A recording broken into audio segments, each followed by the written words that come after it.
Assalamualaikum dear students, I hope everybody is fine. I am Dr. Alives and you are watching YouTube channel ALEVELCAMS. So you can see we have to write down this expression in the form of a into x plus b square plus c.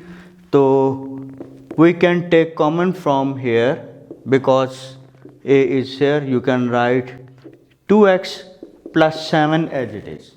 So make completing square in the bracket. If I take here 1, it doesn't affect. If I subtract and add 1, you will get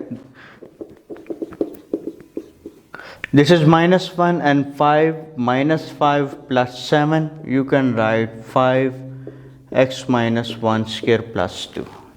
So further we can draw this graph. Here 5 is a positive number, so means graph face will be towards the upward.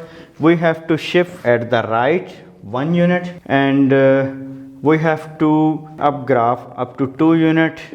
This is the vertex and this will be the parabola.